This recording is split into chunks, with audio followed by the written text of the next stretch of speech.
There we go. There we go. There we go. We are live. We are live. Wonderful, Yes. Bina. We are live. We are live. Yes. Hello. Hello and welcome everyone to another day, another live. And today, just before this live, we were having a discussion, a profound discussion about so many things. But Mm, for me, what came out of it, along with so many other perspectives and awareness, what is spirituality actually is. Everyone has, of course, their own idea of spirituality. And some say, oh, it's contextual, it's subjective, it's this, it's that. Spirituality, again, of course, it is just having the ability to see beyond the obvious and the keenness to acquire more. When we have the primary colors, it was a spirituality who was looking for more colors and shades.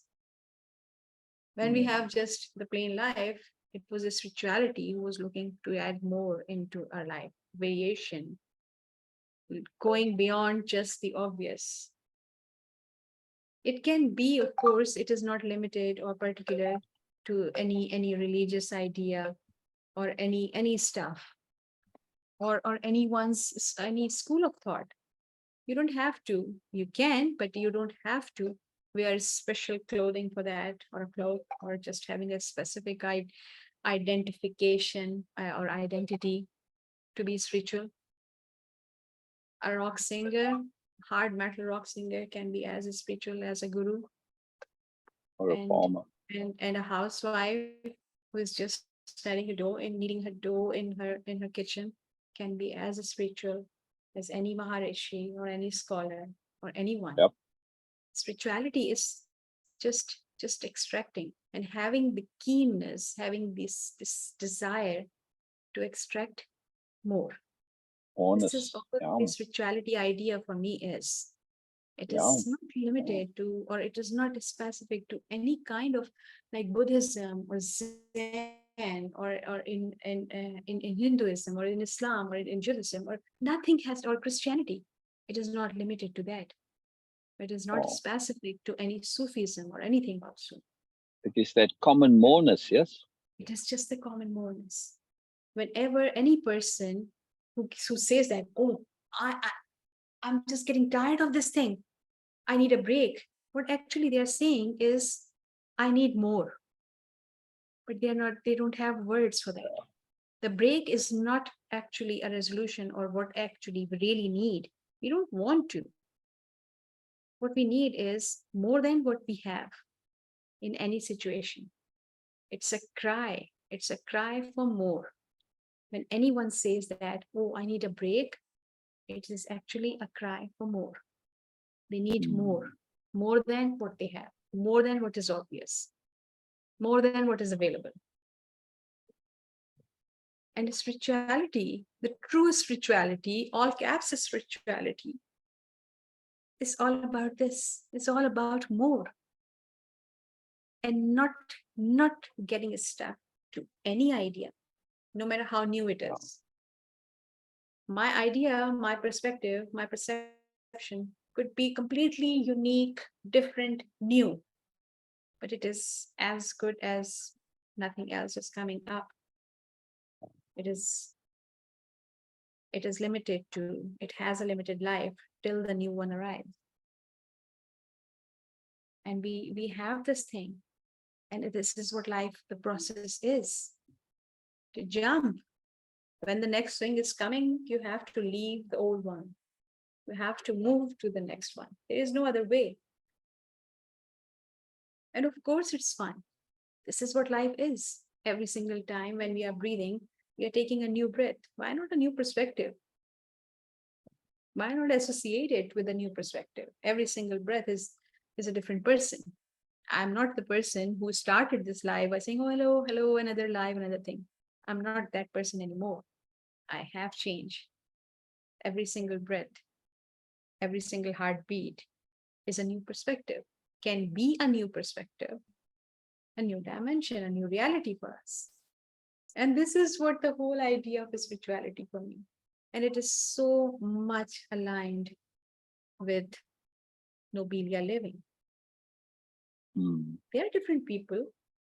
They are not connected to or associated to any generation, any specific ethnicity, any religion, any Right. school of thought, nothing. They have this openness to get anything from anywhere if it makes sense to them. Value, usefulness, exactly. Yes, purposefulness. Moreness. Yes, they have Yeah. this openness towards that. It can come from anywhere. They can create. It can come from anywhere, from any scripture, to any scholar's writing, to from any philosopher, to a poet, to a layman, from nature, from universe. They are open to. This openness is the real foundation of the magic. Yes. Yes. And that openness, the willingness to change, to adapt, to evolve, to grow. Not just an openness, but a desire to do so. Yes. And an intent to do so.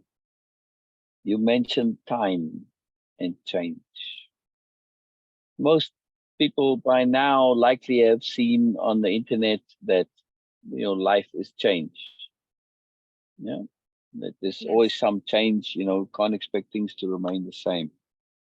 Wow, I got a beautiful moth sitting over here that I just noticed. Wow. Even be a butterfly. Oh. Anyway, but I don't think many understand that change is time.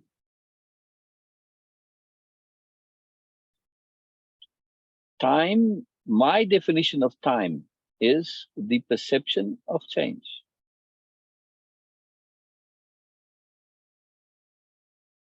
If there's no change and no perception of change, how do you know time has passed? If change stops, change of any kind, right? Then time stops. Right? If there was absolutely no change and you weren't even aware of your perception, your memory, in other words, right? I mean, if things look exactly the same, I'm remembering that a second ago I looked at things being the same. So what changed is my memory, my awareness. Yes. See? But if I didn't even have that, if things were literally the same, time would stop, would cease for me. Yeah. Right, Bina, are you with me? Where'd you go? Sorry, I somehow I was on mute and I was talking to you. Absolutely, Oh. yes. And what a profound perception on time. I'm not saying that it's an explanation or it's a definition of time, but a profound perception of time, because I never actually heard this. Always it's a mystery kind of thing, unresolved thing, what time is. And we do have some religious connotation about time, but this thing is so profound. It I've makes never whole seen lot it of either. sense. I've never seen this definition of time either. But it's just it's a function, it's a result, it's a consequence of thinking things through to the end. Right? But the point I want to make though is that when we understand that time is change, we that's how we gauge and measure change, through time, through some kind of change. There's also the implication that change is always going on. Yeah. Yes. Norma says she's here, but no space for comments.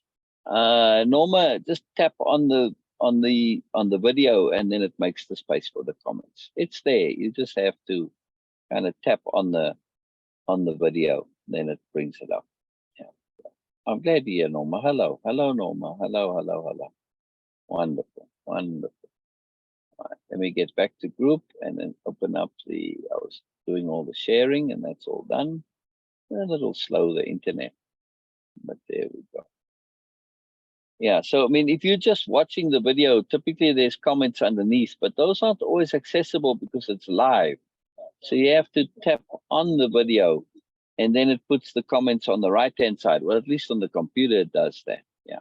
Let me tag you, Norma, and then in the tag, you know, it'll come up in your notifications, and you click on that and go there, and then you'll be where the comments are. Then you can reply to my tag, and then you'll be right there where the comments are.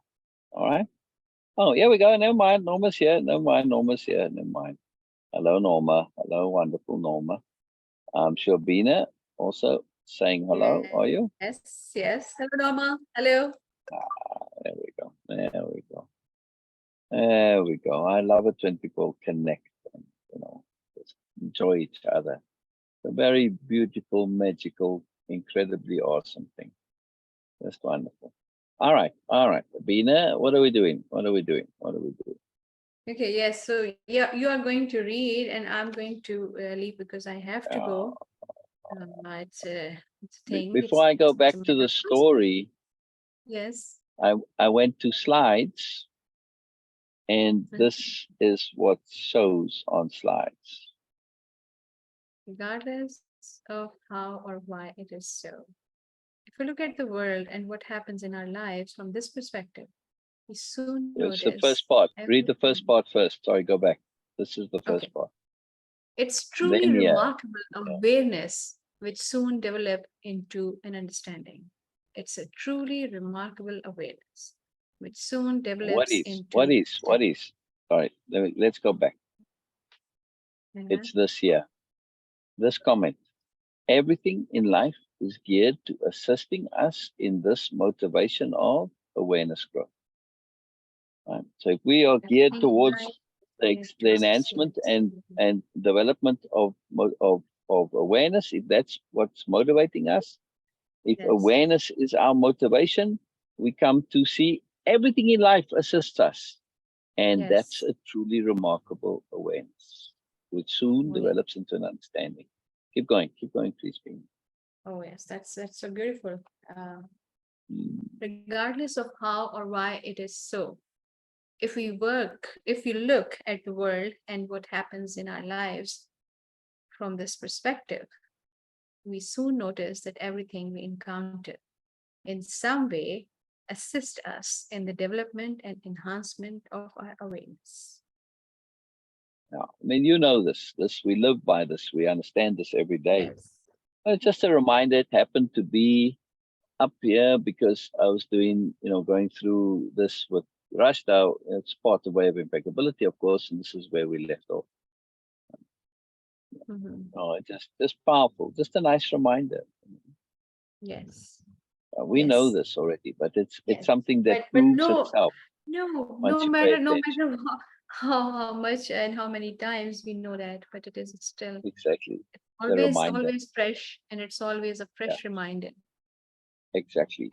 It's always significant and profound, and the moreness and the big deal. Yes.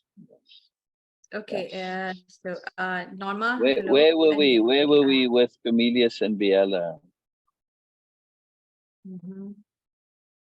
I was not here yesterday, so yeah, it is. What do you mean you weren't here yesterday? Oh, that's right. We skipped yesterday. We didn't do any Biella yesterday. It was because we did reading of Sher's article. So where did we stop on Friday? Okay. Right here. This point. Remember? Okay. Yeah, and acceptance of our imperfection is essential. It may not be noble of me to be ticked off with Ursula because she's a little bitch, but it is better than believing I am perfect. Here it is. Biella breathed. At last, the nexus of it all, the root conflict disturbing him. And that essential justification, a way for Comelius to reconcile his perception of what he deemed to be his failings. That's the sentence. That's the sentence right there. A way for Comelius to reconcile his perception of what he deemed to be his failings, not the truth of his failings. Two different things. He needs to reconcile what he believes, what he's assigned, deemed, assigned, ascribed as failings. They aren't necessarily so. He's just believes them to be, he's made them to be, right? A way to avoid dealing with those parts of himself he didn't like and didn't agree with, but didn't want to face. Now, in Comelius's case, these parts that he doesn't want to deal with and face are artificially so, as we're going to see later on. But in many cases, for some, they are real. They are genuinely things which are legitimately not cool. Yeah. In Comelius's case, not so. Well, to some degree, we're going to see. But it's a choice. It's not a bad in an absolute sense. He just believes it's to be. Yeah. Facing them meant acknowledging them. Acknowledging them meant having to redefine his self-image. That's a big issue for him. Right, so this is a deep psychology here that doesn't just apply to Comelius, of course. It applies to many. Yes, it's a very big deal. Very big deal. The psychology, right? Yes. Very complicated. Yes. Yes. Norma, you can't see me because I'm screen sharing. Have a look right now. Right now, you'll see me there by the space station. No, see? It's not coming, at least for me. It will in a moment. It will in a moment. There we go. Yeah, it's just updating. Yeah. Okay. Okay, sir. Norma, you will see me in a little window, and I'm screen sharing so that we can read together. Yeah. It's there. Okay. It's there. All right, you're going to be just on mute. Is that what you're saying? Yes. Okay. All right. Well, no, don't say bye. Just be on mute. That's okay. Yeah. I'm going to continue reading. All right. I'm not going to screen share for a while here because it's been. Can you see me now, Norma? You understand that I'm screen sharing. It's not that you're not seeing the thing you do. No, I just your go into the little bit. It's still not visible. All right. Okay, well, that's not. Yeah. Well, it's because I'm talking on the phone and the phone is not got my image on it. All right. I know what's happening on Norma's phone, right? It's going to the speaker view, and the speaker view, because my phone was lying flat and you can't see anything. You see? So hold on. Let me change. Let me change the headset, and then it will make more sense. Just hold on one moment. One moment.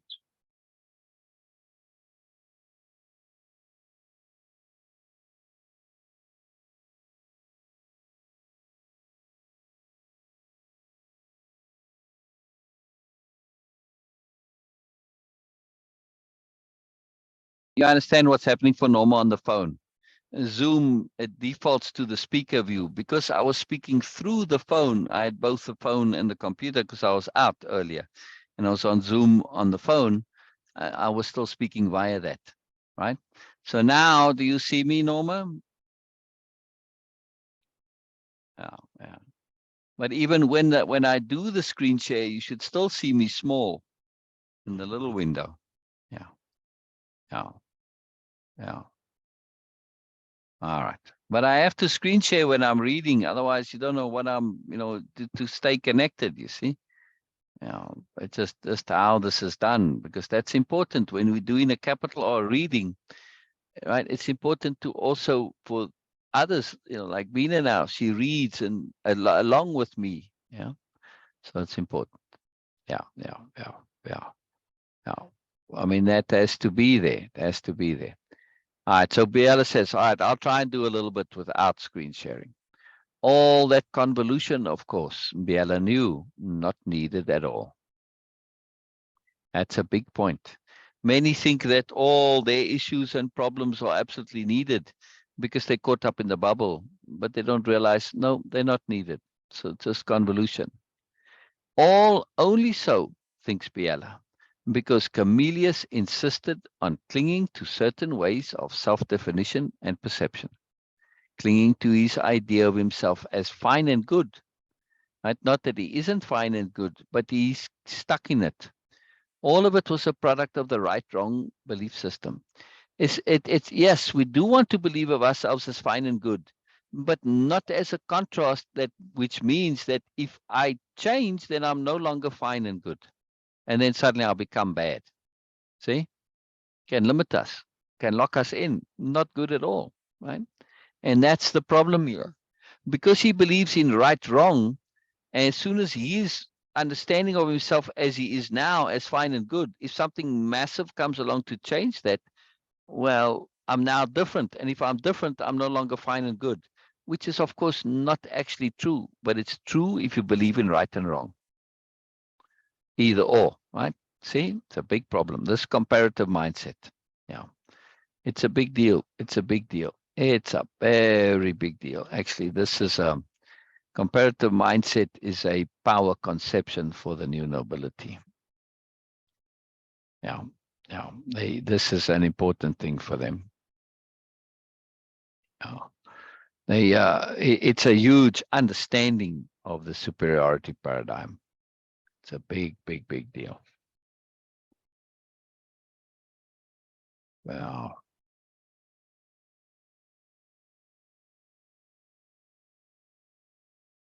just want to edit here quick. Now, when we have this understanding of right or wrong and either or, we tend to make false logical jumps and conclusions. Like, for instance, I'm good, but now I come to realize, oh, I need to change, or I'm not who I thought I was. I'm actually different to what I thought I was. If I thought I was good and now I'm different, well, that means I'm no longer good. Nonsense. You're just differently good. It doesn't automatically make you bad because you're now suddenly different. See? You have to be very careful of this kind of false thinking. And you're assuming that because you are different and you are no longer the good that you used to, that you're now suddenly bad. No, that's the thing that Comelius is trying to avoid, because in his system, it tells him he's come to realize, wow, there's difference and he needs to change. He's fine and good is not enough. He needs to change. But if he's fine and good is not enough, what does he need to change to? Oh, suddenly I'm bad now. No. Subtle and insidious variations of the ego world. Yeah, these are all subtle and insidious variations of the ego world.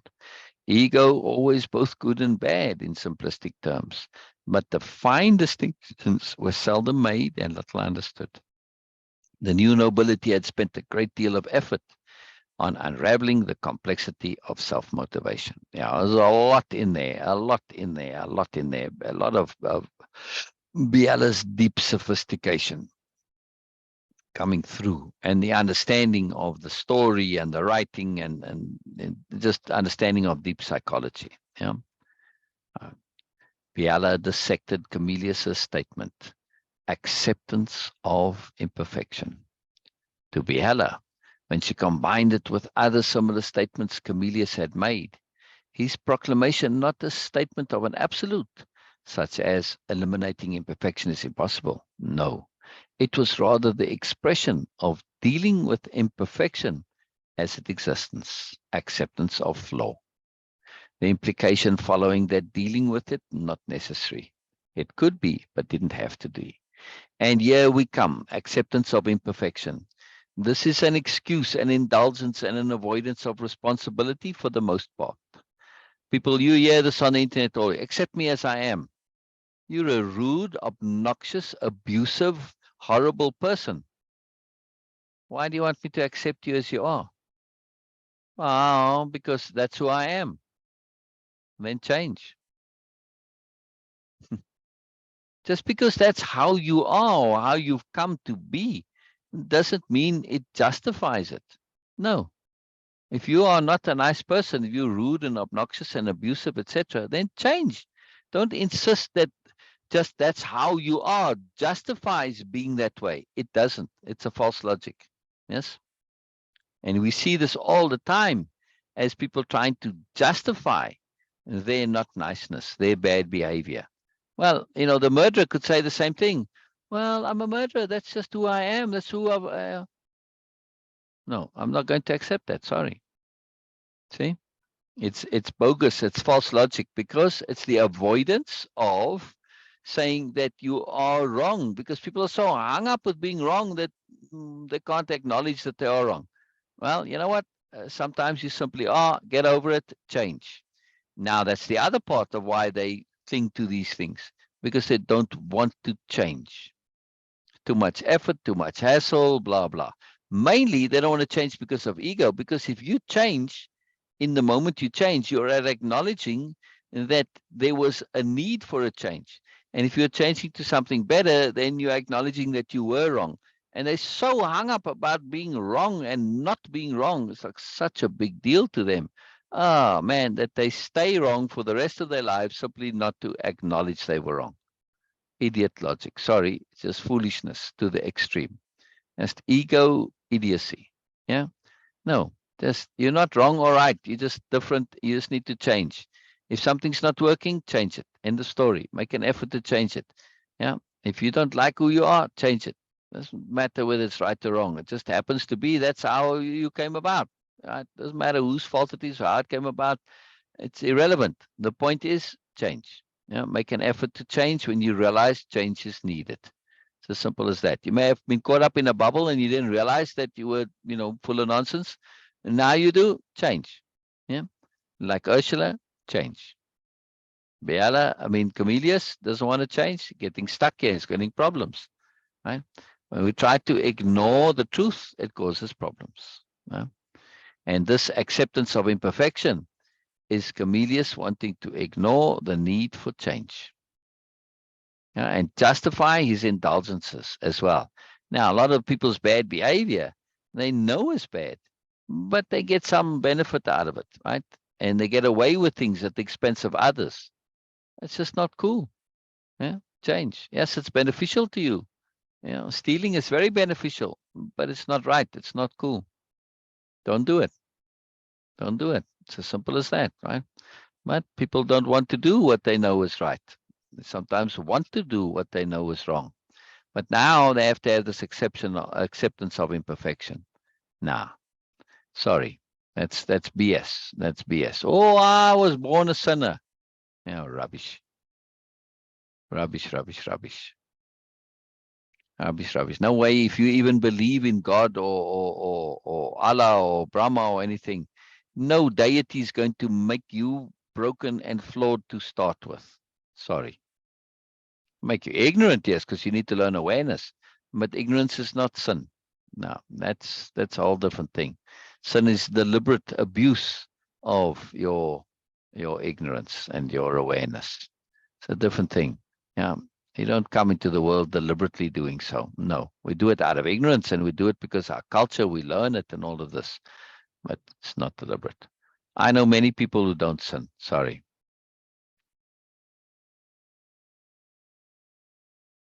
It is you because you like to see me. Yes, Norma. Yep, it is you. Also, you're looking on the phone. If you're on the computer and I screen share, then you'll see the screen share and you'll see the little zoom thing up at the top that shows my image. And you can still see me clearly, just small on the top or the side or wherever. Yeah, so it is just you a bit. Yeah. That's okay. That's okay. Since I'm doing a lot of commentary, I don't have to do all the screen share. Yeah. This acceptance of flaw. They want this. They want this. The implication following that dealing with this is not necessary. It could be, but didn't have to be. Undesirable aspects of self didn't need dealing with, because acceptance of imperfection was essential. Essential for what? Had not been stated. But Biella knew such could not be elucidated. Comelius' statement of belief expressly geared towards avoidance, not clarity. Right? In other words, this is a big construct, psychological and philosophical construct, which is geared towards avoidance.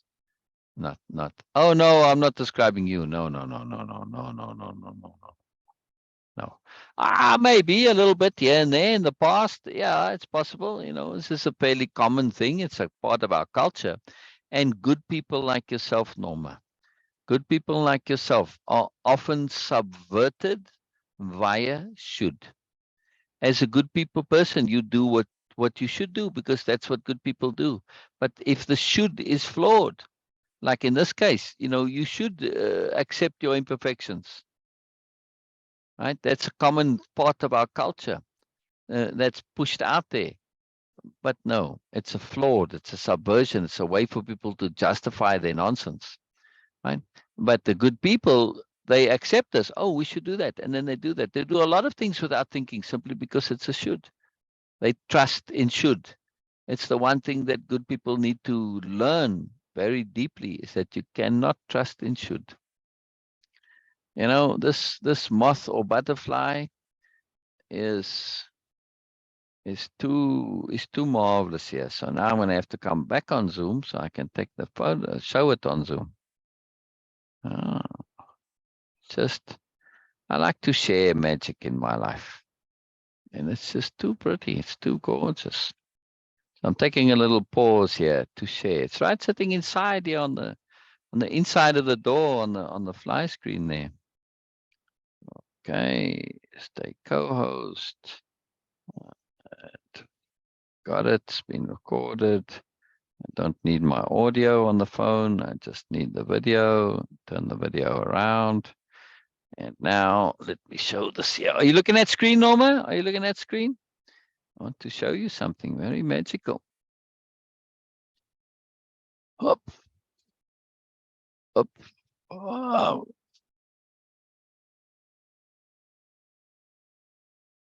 You see it there, Norma? I'm going to go closer in a moment here. I don't want to scare it away.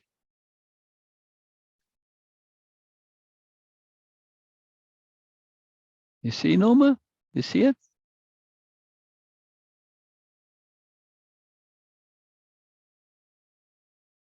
Yeah, Norma? And the phone's so weird. Why can't I zoom in nicely on it?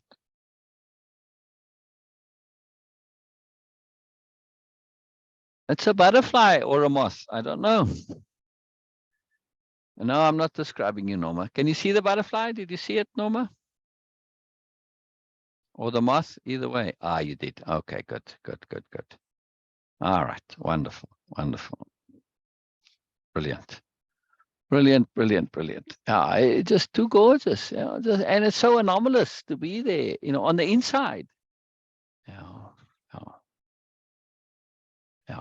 You know, we you know, all of us have Comelius in us. All of us have Biella in us. All of us have Ursula in us, right? All of us have all of us in us. Just a matter of degree. Oh, good. I just like to share beautiful things, you know. Sharing is a magical mystery. And, you know, it turned. It was sitting horizontal, but now the wings are slightly angled. Interesting. Very interesting. I didn't notice a turn. Yeah. All right. So Comelius is looking to avoid. Yeah, we have to be careful. No, I will when I go outside again, Norma. It seems happy over there. Yeah. Because I have a mosquito zapper outside, which I need because the mosquitoes are, for whatever reason, there's a whole swarm of them, and they do cause me much stress. So when I go out, I'll turn off the zapper and then let it come out. Yeah. I want to not have it be zapped. Yeah. So that statement of Comelius, I'm reading more on the story here. The statement about Ursula, a misdirect or camouflage, Biella felt. Nothing Ursula had said or done had warranted such extreme. Biella took it as metaphor. But at whom? She checked herself against assuming a singular answer. Very, very good point there that she does, right? She doesn't want to just assume it's to one person. Yeah, no, okay. She checked herself against assuming a singular answer. In this case, she felt the projection somewhat directed at her. and at Comelius himself. He did not truly feel this way, but his feelings wrapped in so many contradictions, their surfacing made him irritable and bitchy. The reflection onto Biella inevitable. This happens as part of capital H hearing. When people are bothered, sometimes they're in physical pain, but when they're in psychological and emotional pain, same thing. It makes them irritable, angry, annoyed, bitchy, right? Grumpy, etc. Right? And then they project that onto others. Right? They can't help doing so. Her mere way of being perceived as insoluble problem. What a big statement. This is something the new nobility deal with regularly. Her mere way of being perceived as insoluble problem. Now, it is so for those who don't grow up knowing about the new nobility, right? When you, in like in Comelius' case, this wasn't part of his cultural experience growing up. So he's suddenly come into contact with the new nobility. And their way of being, their moreness, is such a shock to the system. They're impossibilities at first. But when you grow up knowing there's a whole planet and a culture of people who are into learning and growing and moreness, and they but crazy in that way, all right, they're very different. Okay, you accepted that they're different. So when you encounter one, well, they're different, they're other, they're not into the same things that most people are. All right, you accept that, not a problem, right? Same thing with musicians, people could say, well, you know, the musicians, they like this, they like artists, this or whatever. Right? Any particular group, you can say it about farmers, doctors, nurses, health care workers, whatever, right? You accept them as having their own difference.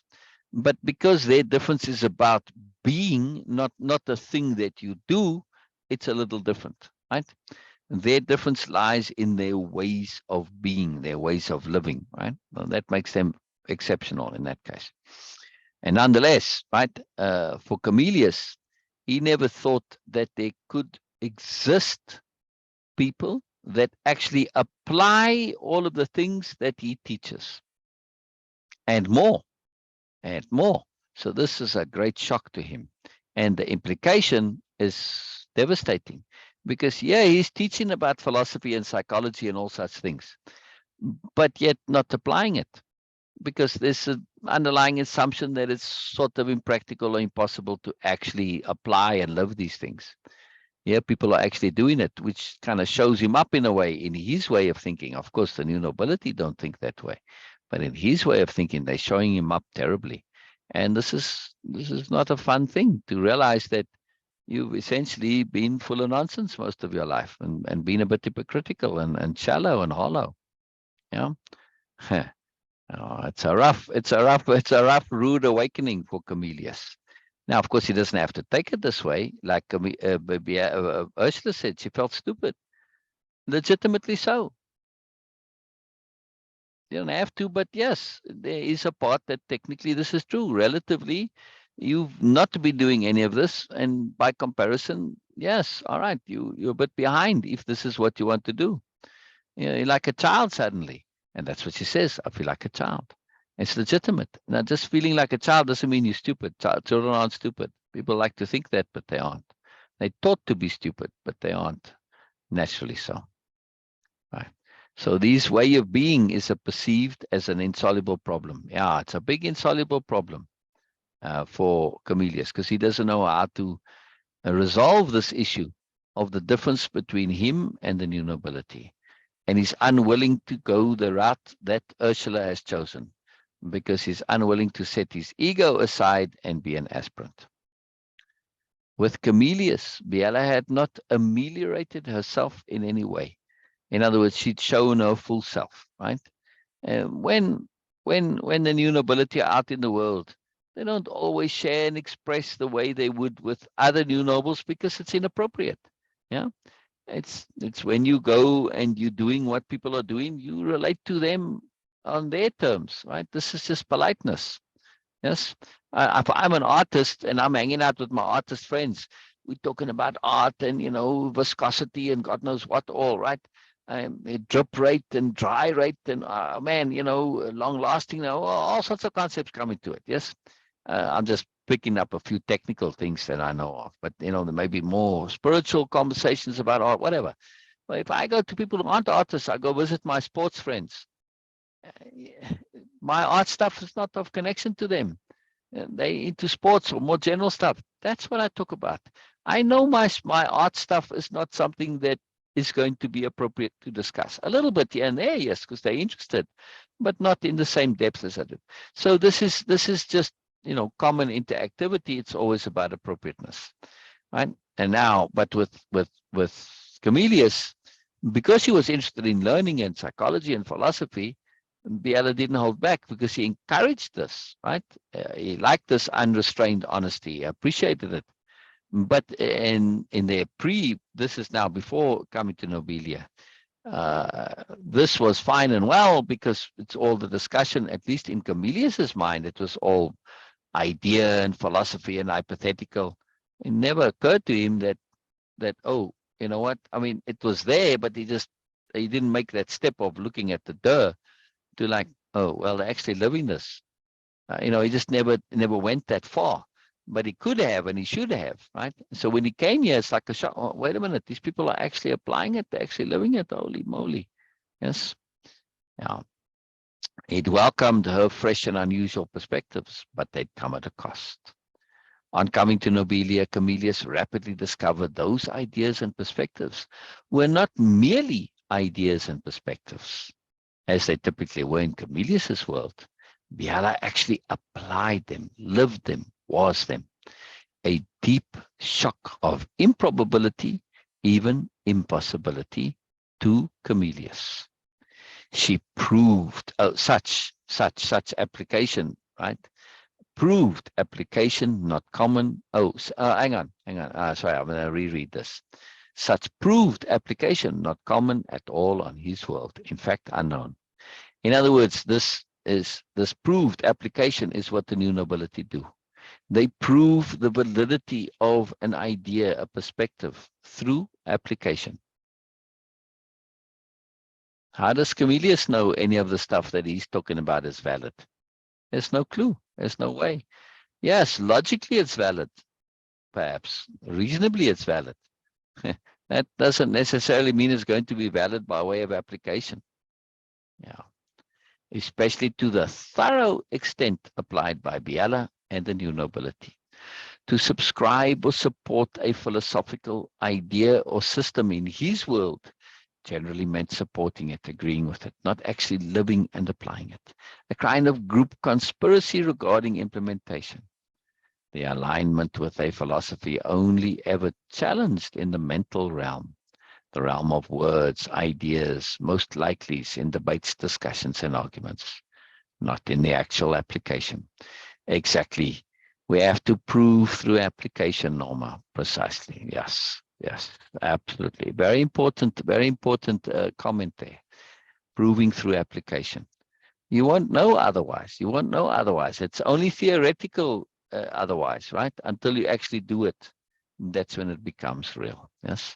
And when you are able to do it, and the new nobility, you know, yes, at first it was difficult, but they practice, and they refine their skills, and they've learned to do what seemed impossible, or at least highly improbable, because they made that effort through discipline and hard work and focus and perspective shifting and changing and experimenting and trying, capital P practice. You know, if you look at a professional violinist, yeah, any professional violinist, somebody playing in an orchestra or whatever, holy moly, man, you pick up a violin yourself and you start playing on the violin. Oh my God, that's impossible. How do they do that? See? Now, that's when we have an example of professionalism. What if you have none? You might assume that excellence in whatever field is impossible. For instance, if we equate a professional violinist with somebody who has true patience, yeah, a professional patiencer, or professional waiter, you could say, right? Somebody who's professional at having patience. Yeah. How many people like this do you know in your life? Many people would say, I don't know anybody who's got true patience. Well, because it's impossible, right? Now, simply because we don't have an example doesn't mean it's impossible.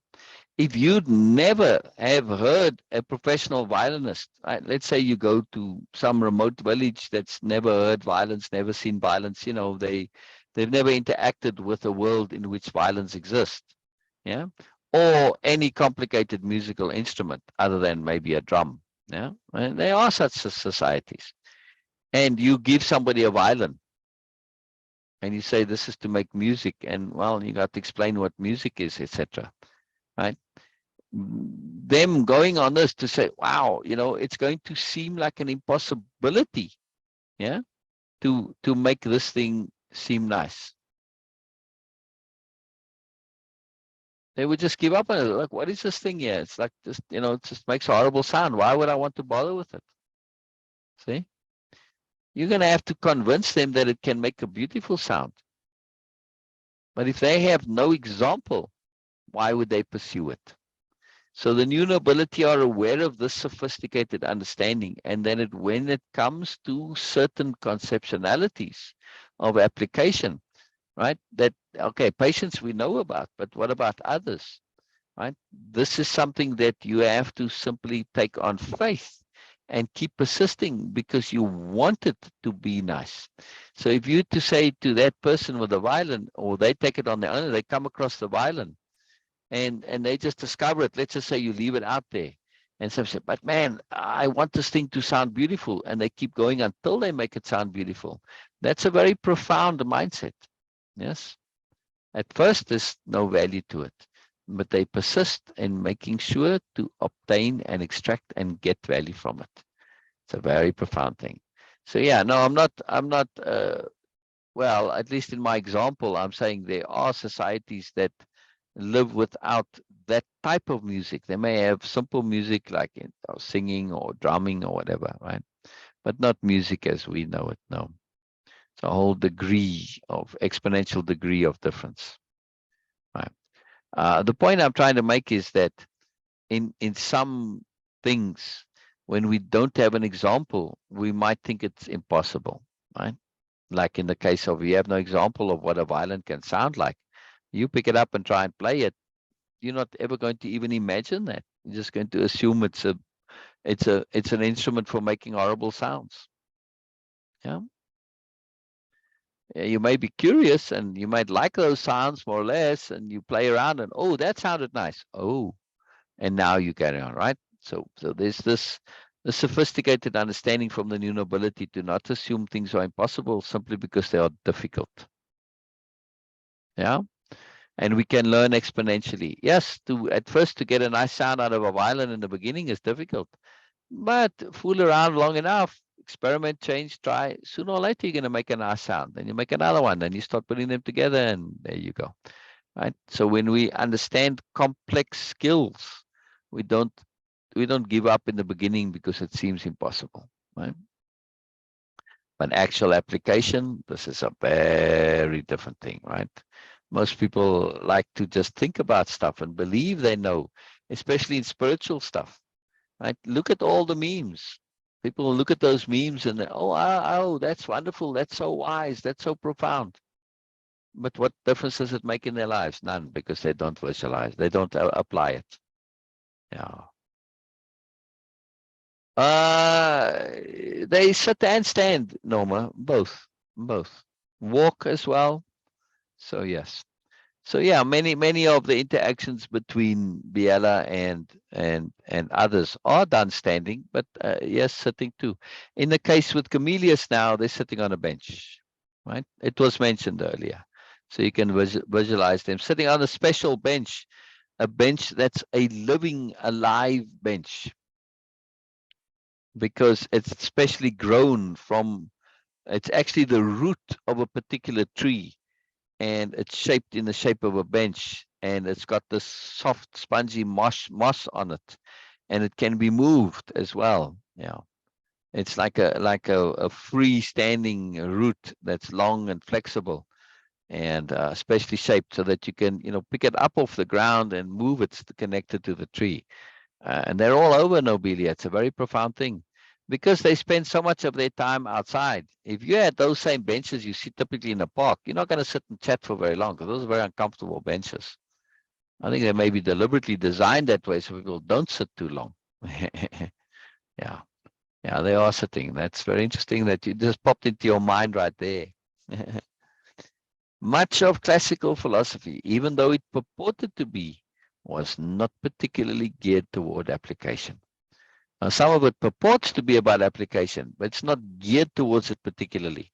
Because the idea that, yes, this is what you're going to apply, sorry, when you actually apply it, it's a very different thing. And now when you understand actual application, there are other things that come into being. Yes.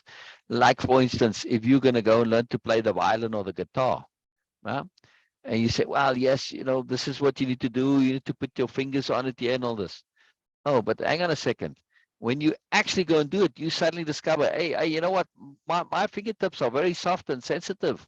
And they hurt after a while. Oh, that's right. You need to develop our calluses. Okay, right. See, that's when you get into actual application. You learn about things like toughening up your fingertips so that you can play. Yeah, with the typical soft fingertips that we have, unless you work with your hands physically and you have but callous fingertips, you need to develop that in order to be able to play. It's not something that you don't know. A theoretical application forgets about getting calluses on your fingertips. Yeah. Oh, you're fantastic about the bench. Yes, it's a very big deal, Norma. Very big deal. And that bench it's not hard and rigid because it's a plant. So if you now really wanted to, and you put a bit of pressure on it, you can shape it to be a bit more of a reclining bench, right? And it's very comfortable because they want to be comfortable. They live outside. You got to be comfortable. Yeah. And it's got place for your feet if you want to put your feet up. It's got nice sides on the sides. You want to take a nap on it, it'll be very comfortable, right? It's got malleability to it because it's a natural product. And of course, you connect it to a tree. You basically sitting in, you can think of it as a profound hand of a tree. Right, a hand that holds you or a couple of you, and there's usually multiples, right? So that any of these spaces that are set around where the benches are, there's at least usually 4 of them, right? 5, 6, 10 different spaces. Some of them will only have 1 or 2. The whole range are there because typically people are in groups, the new nobility, right? So you want to have an ability for you to, hey, we're walking along, we're getting, okay, we're sitting on the grass. All right, let's go to the benches. Right, suddenly you don't have to lose your conversation and you can move those benches. Okay, it's a broad general thing and you're just kind of relaxing and it's not a thread, just shooting out stuff, whatever comes, you're just hanging out. The benches can be further apart, but if you're getting a really tense discussion and everybody's participating, you put them closer together. See, you can adapt. They think of all these little detailed things. Yes, practical, right?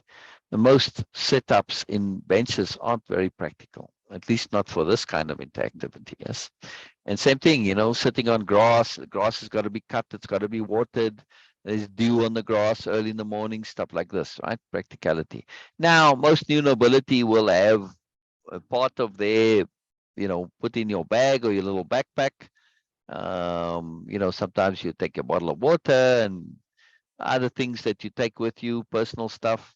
They will have a cushion involved there, or a picnic blanket, or like a bit of a canvas that, if it's wet, that you can sit on this, right? So they prepared for this, or they'll go to one of the things that are like if it's raining.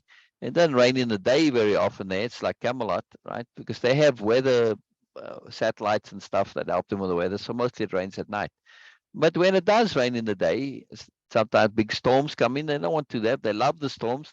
There are shelters that are closed with glass that you can bring, and you can sit inside and look at the whole storm. It's just every variation that's appropriate and necessary. And then they have, spaces that are set up for, like, they like to do a lot of art and theater and plays and stuff like this. and with stages and all of that. So they have every kind of arrangement, but their favorite is to be outside in the gardens in nature and connect and interact there. It could not be a rainy day, but it could be a windy day, making it hard to talk. All right, then you go where there's with a shelter. It's there, but mostly they like that connectivity to nature. Yeah, it's a very powerful thing because they feel the world deliberately. They make a big effort to feel the world, be connected to it. So this is like taking it to the ultimate, and that's part of them. They take things to the ultimate, go to the end, right? Part of their entire culture, right? The new nobility had made great efforts to translate, in inverted commas, translate much of philosophy and knowledge into usable format. This is a massive thing. Like I said before, some things they sound good, but when you actually have to do it, it's a different thing. So they've made that effort to bridge the gap between an idea and a philosophy and the actual usable format of it. Right? How do you actually learn and apply and love these things? Tools, in other words, tools, right? Now, Biella reminded herself of what Comelius had said earlier. I find it interesting, your impetus to make things relatable. Interesting because it never really occurred to me. This is a very deep moment of self-awareness that is acknowledging Biella is making an effortless, her impetus, he says, not even an effort, an impetus, which is an implication of momentum and an ongoing motivation to make things relatable. It never really occurred to him. He just shared, and he's teaching. It's not whether it's relatable or not in traditional teaching is irrelevant. You go to school and the teacher has a curriculum, right? All the teachers, this is what you're supposed to do. This is how you're supposed to teach it. And they follow the supposed to. And how many kids got it? I saw this in class. Sometimes they got it, sometimes they did it. No teachers, or at least not generally, sometimes the teachers would make an effort to restate it, reformulate it, make it relatable. But generally, they just shared whatever it was, and you were supposed to learn it. If you didn't learn it, then you were being bad.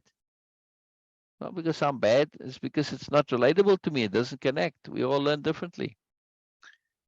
The traditional teaching is horrible. It's dreadful. It's very unproductive. Yeah. So this point that he says, I find it interesting, your impetus to make things relatable. Interesting because it never really occurred to me. Profoundly implicative. And to Comelius, now, self-damning. Yeah, part of his problem here. That he's starting to realize that, man, he was in a bubble. Right. Then the last part, that last part of his incredible statement. But it is better than believing I am perfect. This part in particular bothered him. It rankled. A reverse justification. Believing one was perfect, a common slur or derogatory statement, indicating another had a false belief of themselves. The sin of unjustified overestimation of self. When someone adopted this stance of having no flaws or mistakes, of not needing to learn anything. Where someone? Yeah, I mean, this is a common thing that with narcissists, it's a negative thing to say, oh, you think you're perfect. And they say, well, of course I'm perfect. Yeah, they really do. And we see the flaw of it. So it's a negative. But having a false estimation of oneself to say, oh, I'm perfect, it doesn't mean that we need to accept imperfection as a default. It doesn't mean we cannot work towards a moreness. Whether or not we think perfection is attainable or not, it doesn't mean that we cannot continue to get closer and closer to it. I may not be able to be God or be the universe, but I certainly want to make every effort to get as close as I can. Yes? Is that not a worthy goal? Yeah, absolutely it is. And if you're Christian, This is part of your Christian teachings. Yeah. You must be perfect as your Father in heaven is perfect, said Jesus. Yeah. It's amazing how that quote is almost never quoted in Christianity. I've never heard a preacher or anybody ever quote that quote. It's fascinating. And yet, it's right there in the Bible. You must be perfect as your Father in heaven is perfect. Isn't that incredible? Do you remember that quote, Norma? You love Jesus. You know that quote?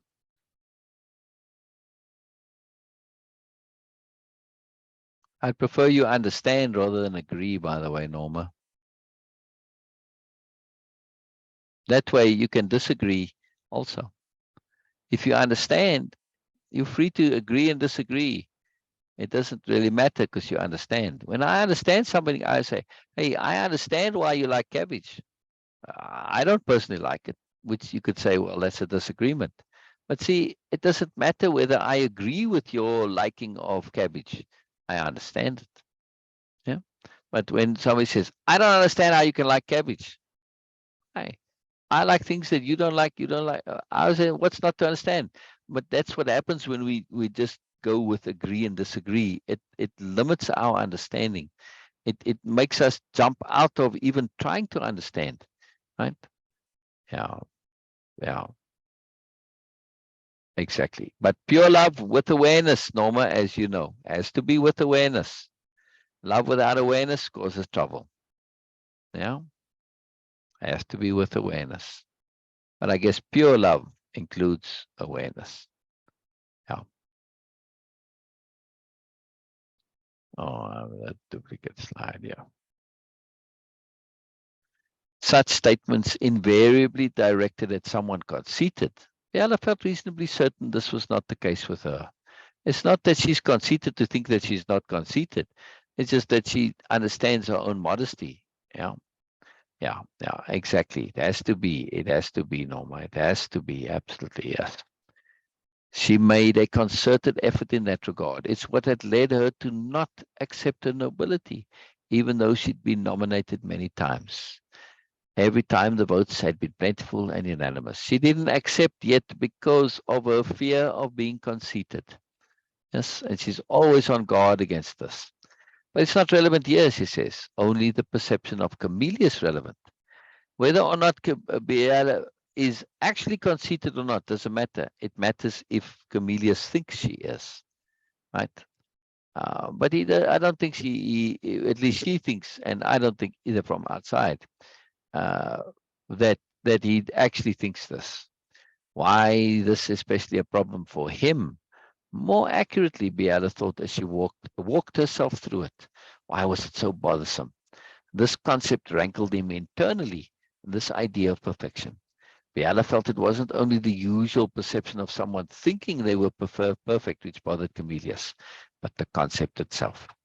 Not as an absolute again, for there were many ways to define perfection, but that a pursuit of it, even if attainable, was bothersome. See, she's thinking it through here, right? And why? The real question, why this?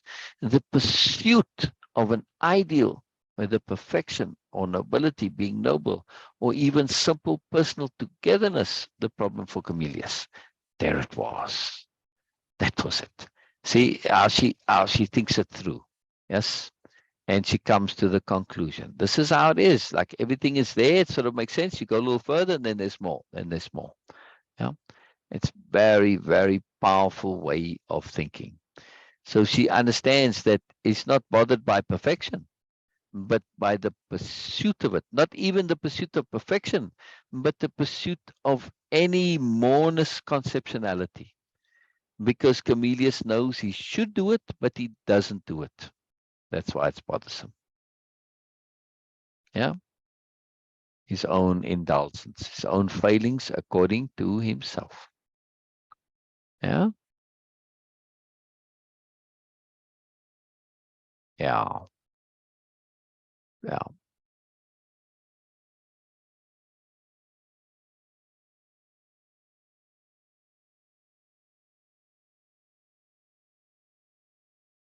That's why impeccability is so crucial.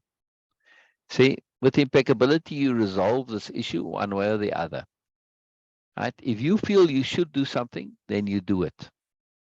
Or you have to say, well, do I really think that I should do this? No, this was just a borrowed shoot from society, etc.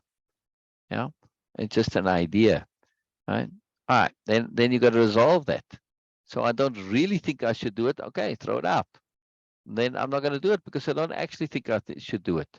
But don't believe that you should do it and then don't do it. Then resolve it and say, if it's so, well, if it really is, then I do it.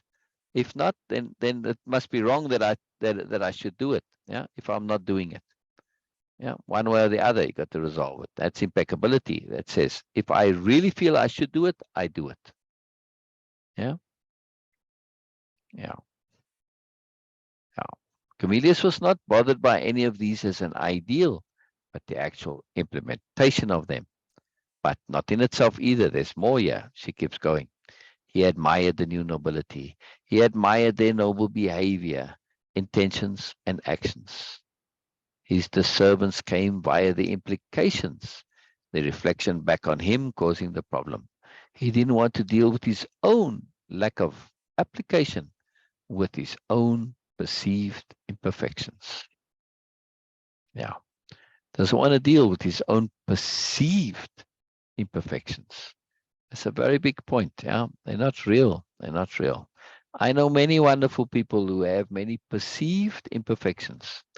And they're just a perception, they're not a reality. Now I am talking about you, Norma. You also believe you've got all sorts of flaws and problems and things. They just, for the most part, at least from my perspective, Norma, they're just beliefs. They're not realities. You're a wonderful, beautiful person, Norma. The essential problem lay in Comelius's own perception of his state of affairs. He'd fallen into a comparison trap, one entirely of his own making. Already acutely self-conscious of his own way of being, and through interaction with Biella, he'd become even more so. Remember, he called Biella an oil slick on the path. But rather than do what Ursula had done, acknowledge the difference, he had tried to keep up, as if no need to change existed. Now, I get this a lot. I get this a lot. When I interact with people who've been listening to what I've been sharing, or they come new to the program or whatever, they try to share as if they are keeping up with what I'm doing, because they know they haven't. They know that they feel in their minds they're way behind. You don't need to keep up. Just learn, just grow. And we see this with Bina. Bina never tried this keeping up thing. She just accepted that, oh, here's stuff I can learn, and she learned. There's no better or worse to it. Somebody's got something that's valuable that you don't know. It's like me going and hanging out with musicians, and now suddenly I'm trying to keep up by whatever little bit of music I can do. It's preposterous. It's idiotic. Come on. Yeah, but we do this when it's personal stuff. In music, it's obvious you can't, or art, it's obvious you can't, so they don't even try. But when it comes to personal, psychological, emotional, philosophical things, they try. Yeah. It doesn't make you a bad person because you haven't learned the stuff. No, it just wasn't your interest. It doesn't make you a bad person. Right? Just because somebody's made an effort to learn to develop these personal skills of being doesn't make you bad because you haven't learned them. You don't need to. It's effort. It takes work. You don't have to learn it. It's a desire. You don't have to. But they think they have to, and then they feel bad because they haven't. Now, there are some things that maybe they feel they have to and did it. All right, then feel bad. But change. Don't feel bad. Change. Do it. Stop feeling bad. Do it. Yeah. Right. But he tried to keep up as if no need to change existed. As if no need to change existed. So many do not want to acknowledge the need to change, because now they're going to expose that they aren't what they want to be, what they're supposed to be, what they purport to be, what they pretend to be, etc., etc. You don't need to. I know what you are. Others know what you are too. There are no secrets in life, really. If anybody cares to think about it, they all know that we're full of nonsense and we're knuckleheads and we need to learn. People all think they are hiding their knuckleheadedness. No, sorry. Yes, Norma, you're a knucklehead like me. We're knuckleheads. Yeah. That's it. I know this. Just because you're a knucklehead doesn't mean you're not good. That's why I use the term knucklehead or nincompoop. Because typically knuckleheads and nincompoops have a deep goodness, particularly nincompoops. They have a goodness underneath them. They're just a bit silly, a bit foolish, a bit ignorant, a bit unaware. So what? Doesn't change your goodness. Doesn't change your goodness, right? It's a deep, deep understanding of others. Yes, we can love people despite their knuckleheadedness and their foolishness and their nincompoopery. Yeah. Right. So now, though, right? Yeah. Hence the unkind projection on Ursula also, because Ursula has proven such a necessary shift to be possible, even relatively easy. So all Comelius' excuses are completely taken away by Ursula's actions. Of course, he's a little bit miffed at her. Yeah. And he says, what did he say? A little pissed at Ursula, I think he said, or angry or annoyed at Ursula, or whatever. Yeah. Yeah. Because she's proven, she's made a liar out of him. All these excuses, robbing Comelius of any possibilities of excuse, even if only for himself, even like only to excuse himself. And that's it. You know, when you don't have any excuses and now you're caught in your own nonsense, unless you can throw away your ego, it's ugly. Your ego is what makes it ugly. That and that only. Throw away your ego and it's like, oh, okay, I need to learn, I need to change. All right, I'll change. Simple as that. Simple, simple, simple, simple. But ego wants to make it all complicated. Yeah. He had overwhelming evidence of difference in his book. That difference didn't come up well for him, which bothered him past tolerance. Sadly, all of it completely unnecessary. Yes, and Norma, this is a big point. Yes. He had overwhelming evidence of difference. Yeah, all right, there's overwhelming evidence.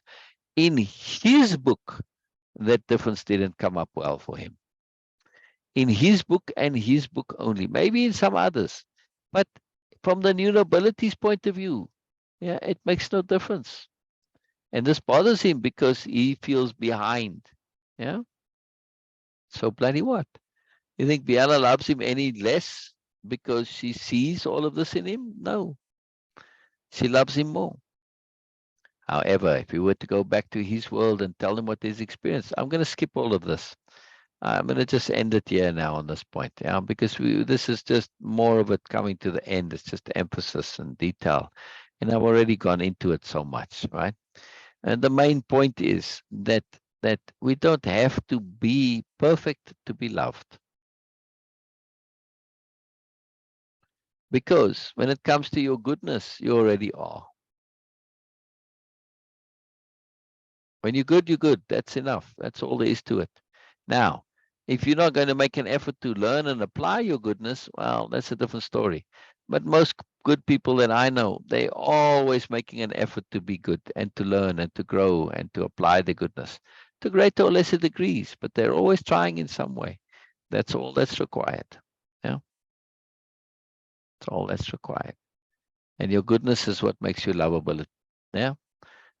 Not your necessary your skills or your abilities.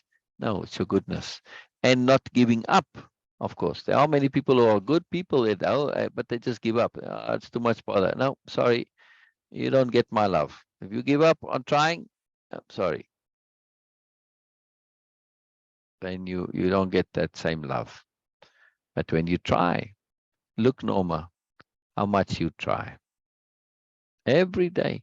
The fact that you are here is evidence of you wanting more. Yes. And not giving up on yourself. Doesn't matter, even though that you've lived a very long life. Yes. You still make this effort. We can never give up on moreness. We just cannot. We can't give up becoming one with the world and the universe. No matter how many lifetimes it takes. Yes. That's why I love you, Norma. You're magical. Yeah. Yeah. It's very cool. That goodness of yours is a big deal. It's a big deal. It's not your skills, your abilities, none of that. Yeah. And just because you have bad habits doesn't make you not good. They're just habits, things that we learned that we think we should do.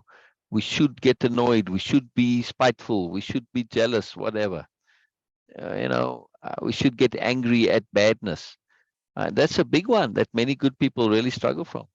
They believe their goodness says, I have to hate badness. No, hating that's a BMN thing. That's not a goodness thing. No. I don't have to agree with the badness. I can understand it. And then I have compassion when I understand it. I'm not making it complicit. I'm not saying it's okay. But I understand it, and therefore I'm compassionate. Because I understand it's foolishness. I understand that it's unawareness. I understand it's poor motivation.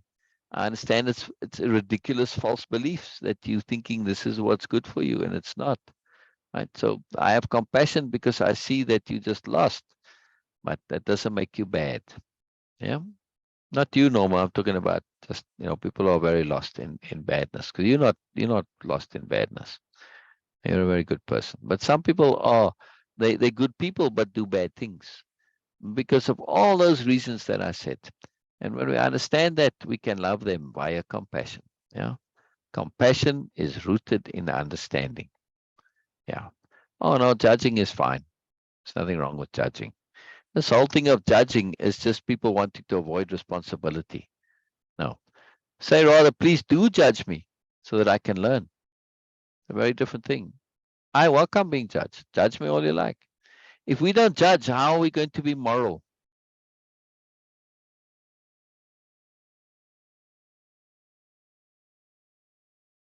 If you're going to stop judging, then you have to remove the words good and bad out of your vocabulary. Better, worse, same thing. Like, dislike, same thing. The moment I say I like this, I'm judging it. I'm judging it to be like-worthy. I'm judging it to be valuable to me. Judgment is an essential life skill. Without judgment, we are fools. This is what defines a fool. A fool is a person who lacks judgment. No. The only time judgment becomes an issue is when I'm looking to impose my standards and values on you. But I can judge you according to your own standards. If you tell me stealing is bad and I notice you stealing, I can say, Norma, that's not good. That's a bad thing. You think stealing is bad and yet you do it. Of course, I can judge you in a case like that. And I would think you would hope to that I would judge you and say it's bad. What kind of a friend would I be if you believe stealing is bad and I notice you stealing and I don't say, hey, Norma, come on, what are you doing? Then I would be condoning it and I would be exacerbating. Let's say you've got not you, Norma, but my friend. Let's say that my friend who's got this has got the stealing problem, a kleptomania.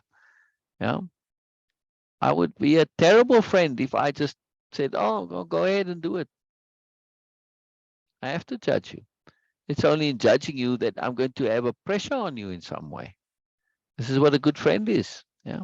Appropriate pressure. But if I'm judging you because, you've got whatever hairstyle you have, like me, that's just taste. That's personal taste. See? So it's not judging that's the issue.